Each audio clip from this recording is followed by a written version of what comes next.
এই মুহূর্তে আমরা মাধবকুণ্ড জলপ্রপাতে আছি। পুরো এলাকা জুড়ে কোনো মানুষের চিহ্ন নেই।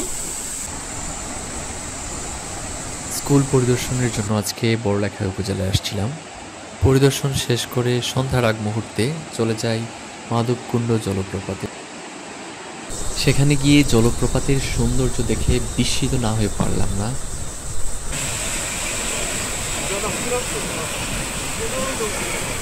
স্যার, কেমন লাগতেছে? আপনার অনুভূতি বলেন। ভালো লাগতেছে। আমি ফার্স্ট মাধবকুণ্ডকে আসলাম, যে প্রচুর লোক নেই এখানে। এর আগে যতবারই আসছি প্রচুর লোক ছিল, কিন্তু আমরা এখন এই মুহূর্তে যেখানে একজনের লোক নেই, শুধুমাত্র আপনি আর আমি। এটা ভালো লাগতেছে। আপনার কেমন লাগছে স্যার, আপনি বলেন। আসলে চমৎকার। জল যে পড়ার দৃশ্য এবং পতনের যে শব্দ, তার পাশাপাশি জল এবং বাতাস আমাদেরকে যেভাবে টাচ করতেছে, সেটা আসলে আমাদের মনকে ভিজিয়ে দিচ্ছে। হ্যাঁ, অর্ধ স্নানও হয়ে যাচ্ছে, কাপড় চোপড় ভিজে যাচ্ছে।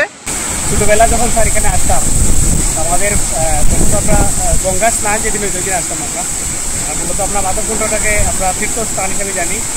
তারপর প্রচুর লোক এখানে স্নান টান করতো পবিত্র হওয়ার জন্য। আমিও আসতাম পবিত্র হওয়ার জন্য। তারপরে বোতল নিয়ে সাঁতার কেটে ওইখানে যে পানি আনতাম, বাড়িতে নিতাম। আচ্ছা, এই পবিত্র পানি রাখবো বা এই বিশ্বাস থেকে গেছে। তারপরে আমি 2010 সালে যখন আসি, যখন আমি ইন্টারমিডিয়েট পড়াশোনা করি, তখন ওইখানে সাঁতার উপরে উঠছিলাম।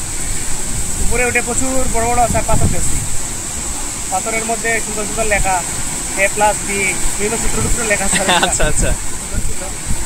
2010 সালের দিকে আমিও আসছিলাম, তখন আসলে এরকম জলপ্রপাত, যেটা জলের প্রবাহ এরকম ছিল না, যেটা ছিল অনেক কম।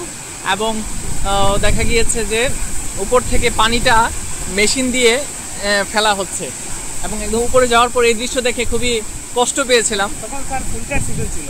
আচ্ছা আচ্ছা। এখন তো হচ্ছে আপনার রেইনি সিজন। রেইনি সিজনে তো প্রচুর প্রাণীর করে। এবং কিছুদিন আগে যে